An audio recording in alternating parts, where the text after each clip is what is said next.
Alhamdulillah kama yajibu alaina min hamdihi wa ta'zimihi wa nashkuruhu ala ihsanihi wa in'amihi wa na'udzu billahi min shururi anfusina wa min sayyiati a'malina. Asyhadu an la ilaha illallah wahdahu la syarika lahu wa la zawala li mulkihi wa asyhadu anna sayyidana wa nabiyyana Muhammadan abduhu wa rasuluhu al-qa'imu bi nasrihi. Sallallahu wasallam ala sayyidina Muhammadin wa ala alihi wa ashabihi alladhina jahadu fi sabilihi wa man iqtafa syar'ahu wa tamassaka bi dinihi, amma ba'du. Fa ya ayyuhal muslimun al-kiram, usikum wa iyaya bi taqwallah wa ta'atihi la'allakum tuflihun. Qala Allah Ta'ala fi kitabil Qur'anil Karim: وإذ قال إبراهيم لأبيه آزر أتتخذ أصناما آلهة إني أراك وقومك في ضلال مبين. وقال الله تعالى في آية أخرى: قد كانت لكم أسوة حسنة في إبراهيم والذين معه. وقال رسول الله صلى الله عليه وسلم: مؤمن قوي خير وأحب إلى الله من المؤمن ضعيف. صدق الله العظيم وصدق رسوله النبي الكريم ونحن على ذلك من الشاهدين والشاكرين والحمد لله رب العالمين. Tuan-tuan guru, orang-orang tua kami, jamaah Jumat yang berbahagia dan dirahmati Allah, izinkanlah kami sebagai khatib dalam kesempatan yang baik ini, pekan pertama di bulan Dzulhijjah 1444 Hijriah, menyampaikan satu judul khutbah, yakni generasi Ibrahim dalam Al-Quran. Orang tua kami, jamaah Jumat yang berbahagia dan dirahmati Allah Subhanahu wa Ta'ala, menjelang masuknya bulan Dzulhijjah, ada beberapa rangkaian ibadah yang ada pada dalam bulan Dzulhijjah tersebut, mulai dari puasa sunnah awal Dzulhijjah sampai 10 Dzulhijjah, kemudian kurban, kemudian berhaji, tentunya bagi mereka yang telah bertolak ke Baitullah. Dan pada bulan ini syarat dengan pembelajaran dari seorang tokoh, sosok yang Allah jadikan dia sebagai Khalilullah, sebagai kekasih Allah, yakni kisah keteladanan pada diri Nabi Ibrahim alaihissalam beserta keluarganya. Bahkan keteladanan Nabi Ibrahim tersebut diperintahkan Allah langsung kepada kekasihnya Muhammad SAW agar dijadikan teladan, atau dalam tafsir dari ayat tersebut, qudwatun salihah, panutan, ikutan, tuntunan yang benar dari keluarga Ibrahim alaihissalam. Berarti Nabi SAW sendiri pun dituntut. Demikian juga sahabat-sahabat Nabi yang ketika itu mendengar ayat tersebut diturunkan. Demikian juga kepada kita, umat Muhammad SAW, anak cucu Nabi Ibrahim alaihissalam. Yakin dan percayalah jamaah Jumat yang dirahmati Allah, bila keteladanan pada diri Nabi Ibrahim alaihissalam ini bisa kita implementasikan dalam kehidupan kita sehari-hari, berkeluarga, berorganisasi, berbangsa maupun bernegara, kita akan menjadi mukmin yang menang, mukmin yang kuat, yang sukses dunia maupun akhirat. Orang-orang tua kami, jamaah Jumat yang berbahagia dan dirahmati Allah, setidaknya ada beberapa karakteristik generasi Ibrahim yang ada dalam Al-Quran yang menjadi topik utama kita pada siang yang berbahagia ini. Yang pertama, generasi Ibrahim itu adalah umat atau kelompok atau generasi dari orang-orang yang beriman, kritis dalam mencari dan menerima kebenaran. Jamaah Jumat yang berbahagia dan dirahmati Allah, generasi unggulan itu dari generasi Ibrahim adalah generasi yang kritis dalam mencari dan menerima kebenaran, bukan taklid buta, bukan mudah dan gampang kagum serta percaya dengan doktrin, dengan pemahaman, dengan ide, dengan gagasan, apalagi kebijakan. Bukan berarti Hal ini mengajarkan kepada kita untuk menjadi pembangkang atau provokator. Tetapi Islam menghendaki umat Islam itu produktif dan selektif. Jangan menjadi umat Islam ikut-ikutan, mukmin yang mudah terombang-ambing. Dia harus bisa menseleksi apakah pendapat itu, kebijakan itu benar dan patut untuk diterima serta diimplementasikan. Maka jangan bilang kalau ada tokoh muslim yang kritis dengan pemikiran, kebijakan dan keputusan pemerintah lalu dianggap sebagai radikalisme. Begitulah sebenarnya generasi Ibrahim, generasi yang diunggulkan, generasi yang dibanggakan. Bukankah ulama-ulama terdahulu yang alim lagi cerdas serta pintar, mereka mau dan siap mengkritik dalam mencari dan menerima kebenaran terhadap penguasa di masanya? Jamaah Jumat yang berbahagia dan dirahmati Allah, hal itu bisa kita lihat dalam Quran pada surah Al-An'am ayat 74 yang dibacakan di awal muqaddimah tadi.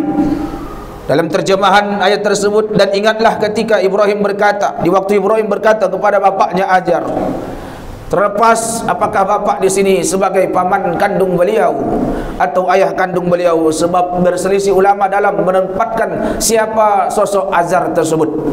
Yang jelas Ibrahim alaihissalam kritis dengan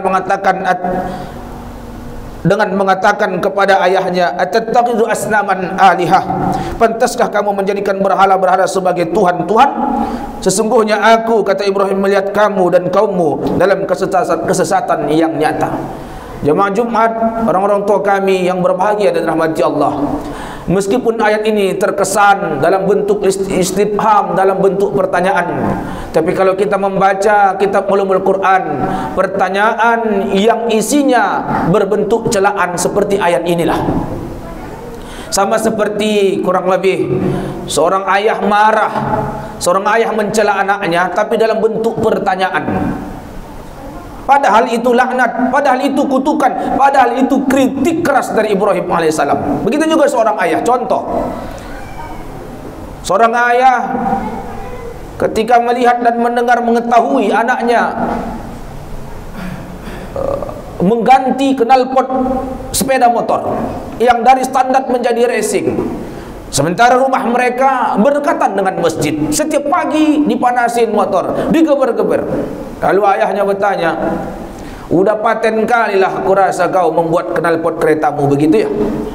Bukan berarti ayahnya ini tak tahu bertanya, tapi itu menunjukkan ayahnya kritis, ayahnya marah, tapi dalam bentuk pertanyaan. Sifatnya istifham, tapi maknanya laknat atau kutukan atau kritikan Ibrahim. Jamaah Jumat yang berbahagia dirahmati Allah, generasi Ibrahim itu bahasa sekarang bukan generasi kaleng-kaleng lah. Kesimpulannya seperti itu. Generasi yang pemikir, cerdas dan kritis, baik tua maupun muda. Jangan menganggap ketika kami mengatakan generasi yang terpikir di benak kita ya usia 18 sampai 40 atau usia 18 sampai 30. Pokoknya umat Nabi Muhammad, anak cucu Ibrahim alaihissalam, generasi mukminin, kritis dalam mencari dan menerima kebenaran. Tentu ketika mau kritik adalah argumentasi yang kuat. Ada alasan kita berpijak. Jangan mengkritik tapi tak tahu membenahi. Di mana salahnya? Pokoknya salah lah, nggak tahu aku. Apa dasar bapak bilangkan begitu? Aku rasa-rasa ini tidak boleh. Generasi mukmin itu generasi yang cerdas dan ilmiah. Jamaah Jumat yang dirahmati Allah, kita lihat Ibrahim kritik, marah, mengutuk ayahnya maupun keluarganya, sampai dia menghancurkan berhala-berhala tersebut. Kemudian jamaah Jumat yang dirahmati Allah, generasi yang kedua, ciri-cirinya atau karakternya siap atau sanggup menghadapi resiko. Bisa dibilang satu paket. Orang yang kritis, menantang, biasanya mendapat tekanan. Maka generasi mukmin dari karakter generasi Ibrahim alaihissalam dalam Al-Quran adalah generasi yang sanggup dan siap menerima risiko. Hari ini jamaah Jumat yang kita lihat, banyak orang di bawah yang kesannya kritis, seolah-olah tidak ada resiko. Tapi begitu udah di atas, dapat posisi aman dan nyaman, hilang rasa kritiknya, hilang sifat kritis dari dirinya. Seolah-olah mereka yang pantas untuk kritis dan terdepan menjadi seorang penakut, pengecut untuk menerima dan menghadapi risiko. Padahal generasi Ibrahim harusnya seperti itu. Ingat kata Ali bin Abi Thalib, satu bangsa itu akan hancur mundur bukan karena kejahatan yang terstruktur, tapi sedikitnya orang-orang yang kompeten, yang tak mau dan tak sanggup berkata karena takut mengambil resiko. Profesor, doktor, seorang penguasa, seorang pengusaha, punya power, tapi cari zona aman karena tidak siap dan tidak sanggup menerima resiko. Maka negara, bangsa akan rusak. Kata Ali bin Abi Thalib, al-qailu fihi bil haqqil qalil. Amat sedikit orang yang berani menyatakan kebenaran. Yang benar banyak, tapi menyatakan kebenaran sedikit. Sekali ada yang berani terdepan, nonjol, menyampaikan kritikan kebenaran, ditekan, diintervensi, mati. Tidak seperti pepatah di Bukit Barisan, patah tumbuh hilang berganti. Ulamanya ditekan, pejuangnya diintervensi, yang lain tak bisa ikut berperan, bahkan tidak ada pengganti sama sekali. Padahal kalau kita lihat di dalam Al-Quran, sebagai dalil ketika Ibrahim alaihissalam mengkritik ayah dan kaum pengikut ayahnya itu dengan mengatakan wallahu khalaqakum wa ma ta'budun, sadar kalian padahal Allah yang menciptakan kalian dan apa yang kalian perbuat, kenapa disembah berhala-berhala ini? Lalu Ibrahim menghancurkan berhala tersebut dengan tangannya sendiri. Lalu dia mendapat risiko ketika itu, qalu bunulahu bunyanan falquhu fil jahim. Mereka berkata, dirikanlah suatu bangunan untuk membakar Ibrahim, lalu lemparkanlah dia ke dalam api yang menyala-nyala itu. Seorang kritikus ulung ketika mendapat tekanan bahkan harus masuk ke jeruji besi, memang itu sudah santapan mereka, memang itu bahagian dari karakter mereka, memang itu bahagian dari perjuangan mereka yang akan mereka dapatkan hasilnya nanti di akhirat. Jamaah Jumat, orang-orang tua kami hadirin yang berbahagia, ketika Ibrahim alaihissalam dibakar dalam api yang menyala, disebutkan dalam tafsir Ibnu Katsir selama 40 hari 40 malam, Azar bersama kaumnya menyangka Ibrahim mati, hangus, terpanggang, hancur lebur. Tapi Allah Subhanahu wa taala berkehendak lain. Ya narukuni bardan wa salaman ala Ibrahim, wahai api jadilah kau sejuk. Bukan hanya sebatas sejuk, kalau sejuk tak mungkin Ibrahim bisa beku mati. Tapi wasalaman ala Ibrahim, menjadi penyelamat atas Ibrahim. Orang yang selalu mendapat resiko dari perjuangan di atas niat karena Allah dan untuk Allah, maka Allah akan hadir memberikan pertolongan di sana dari jalan yang tidak dia sangka-sangka. Tapi ada yang menarik jamaah Jumat yang dirahmati Allah, kala itu dalam hadis Bukhari diceritakan oleh Ibnu Katsir dalam menafsirkan ayat tersebut, ada kisah antara dua makhluk ciptaan Tuhan. Satu pertama cicak, yang kedua burung hudhud. Cicak dikala itu berusaha meniup-niup angin, meniup-niup api dengan meluruskan angin dari mulutnya, walau sebenarnya tiupannya itu tidak akan menambah besar maraknya api. Sedangkan sang burung berusaha mengambil air dan menyimpan di peluhnya, lalu menyemburkan ke api yang menyala kala itu, yang membakar tubuh Ibrahim alaihissalam. Bahkan sang cicak mencela dan mencaci, mengejek, merendahkan perjuangan sang burung dengan mengatakan tidak akan mungkin api itu padam dengan kecilnya air yang kau semburkan dari peluhmu itu. Padahal sang cicak, si sang provokator ini pun tak menyadari hembusannya itu pun juga tidak akan menambah besar api. Tapi burung berkata, aku tahu Usahaku ini tidak akan mungkin memadamkan api, tapi aku yakin usahaku ini akan menjadi perhitungan hisab di akhirat, karena Allah melihat di mana aku sedang berpijak. Hari ini jamaah Jumat yang dirahmati Allah, kita perlu menjadi burung setidaknya. Jangan jadi provokator, ngejek-ngejek, ngompor-ngompori, apalagi menghina, merendahkan perjuangan orang. Paling mau cari panggung. Jangan kita katakan demikian.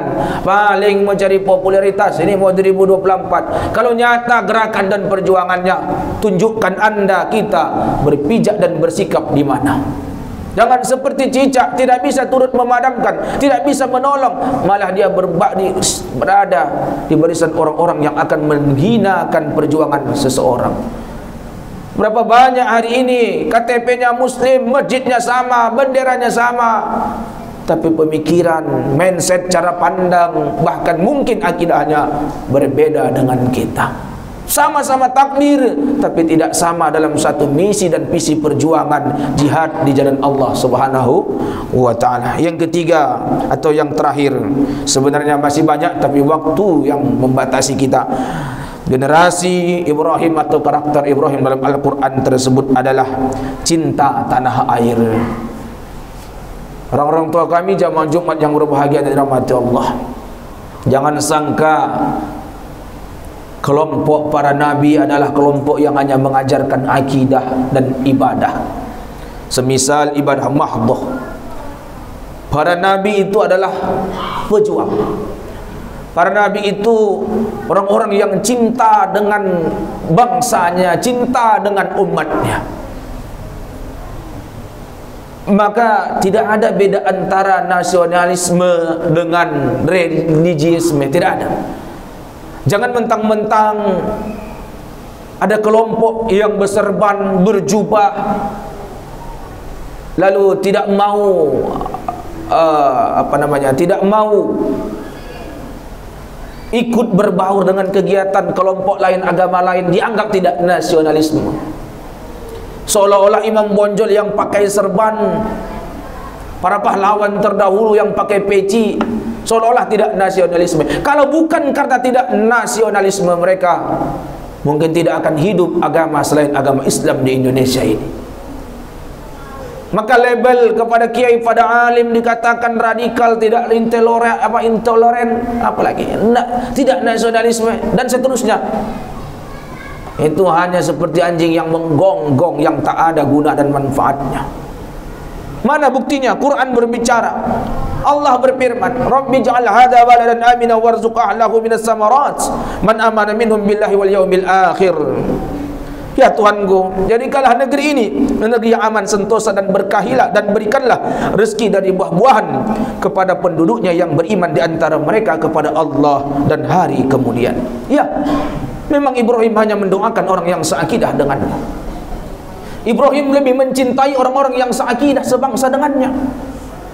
Tapi bukan berarti Ibrahim ini intoleran.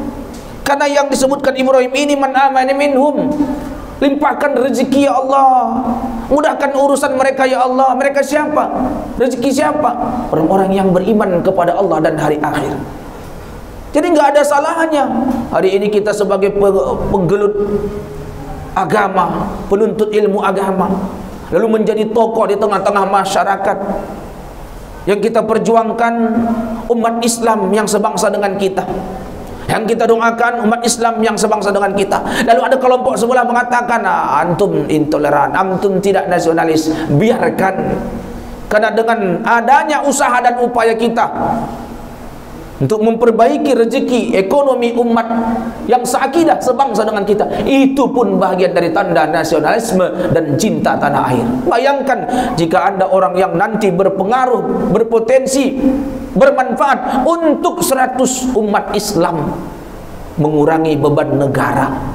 100 umat Islam menjadi karyawan Anda, penganut agama lain tidak Anda terima, misalkan, berarti Anda sudah berkontribusi terhadap bangsa dan negara untuk memberi manfaat pertolongan kepada 100 umat Islam, yang mana umat Islam itu yang 100 orang itu penduduk negeri Indonesia. Jadi jangan bilang mentang-mentang kita tidak pro, tidak akrab, tidak dekat, tidak mengulurkan tangan kepada orang yang beda akidah dengan kita, lalu kita dikatakan kita dicap intoleran dan tidak nasionalisme. Demikian khutbah kita jemaah Jumat yang dirahmati Allah. Mudah-mudahan apa yang menjadi karakteristik dalam Al-Quran dari generasi Ibrahim bisa kita terapkan dalam kehidupan kita, berkeluarga, bermasyarakat, berbangsa maupun bernegara. Karena yakinlah Al-Quran sebagai pedoman umat Islam, Al-Quran yang diturunkan dari Allah, Allah sang pencipta kita, pasti itu yang terbaik untuk kehidupan kita, kemaslahatan kita dunia dan akhirat. Tidak ada pedoman yang lebih hebat, tidak ada buku panduan yang lebih tepat selain buku panduan Al-Quran dan Sunnah. Barakallahu li wa lakum bil Qur'anil azim wa nafa'ani wa iyyakum bima fihi minal ayati wa dzikril hakim wa taqabbalallahu minni wa minkum tilawatahu innahu wal ghafurur rahim. Bismillah. Sallallahu alaihi wasallam. Alhamdulillah hamdan katsiran kama amar. Asyhadu an la ilaha illallah wahdahu la syarika lah irghaman liman jahada wa kafar. Wa asyhadu anna sayyidana wa nabiyyana Muhammadan abduhu wa rasuluh sayyidul khalaiqi wal bashar. Allahumma salli wa sallim wa barik ala sayyidina Muhammad wa ala alihi wa ashabihi al akhyar. Ibadallah ittaqullaha min sima'il lagwi wa qudul khabari wa antahu amma nahakum anhu wa zajar. Wa alamu anna Allah ta'ala amarakum bi amri bada'a bi nafsihi wa sanna bil malaikati المسبحة بقدسه فقال تعالى إن الله وملائكته يصلون على النبي يا أيها الذين آمنوا صلوا عليه وسلموا تسليما اللهم صل على نبي الرحمة وشفيع الأمة وارض اللهم على أصحابه وقرابته وأزواجه وذريته أجمعين وعن الخلفاء الراشدين أبي بكر وعمر وعثمان وعلي وعلى بقية الصحابة والتابعين ومن تبعهم بإحسان إلى يوم الدين وأنا معهم برحمتك يا أرحم الراحمين اللهم اغفر للمسلمين والمسلمات والمؤمنين والمؤمنات الأحياء منهم والأموات إنك سميع قريب مجيب الدعوات يا قاضي الحاجات اللهم أرنا الحق حقا وارزقنا اتباعه وأرنا الباطل باطلا وارزقنا اجتنابه ربنا آتنا في الدنيا حسنة وفي الآخرة حسنة وقنا عذاب النار عباد الله إن الله يأمر بالعدل والإحسان وإيتاء ذي القربى وينهى عن الفحشاء والمنكر والبغي يعظكم لعلكم تذكرون فاذكروا الله العظيم يذكركم واشكروه على نعمه يزدكم واسألوه من فضله يعطيكم ولذكر الله أكبر.